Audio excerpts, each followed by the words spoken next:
Kamareddy BJP MLA Katipalli Venkataramana Reddy road వెడల్పునకు అడ్డుగా ఉన్న తన సొంత ఇంటిని శనివారం కూల్చివేసి మాట నిలబెట్టుకున్నారు.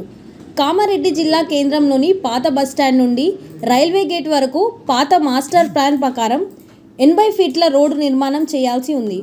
అడ్డుగా ఉన్న తన ఇంటిని కూల్చేసి ఆ స్థలాన్ని అధికారులకు అప్పగించారు. ప్రజలు కూడా సహకరించి అడ్డుగా ఉన్న షెడ్లు స్వచ్ఛందంగా తొలగించుకోవాలని కోరారు.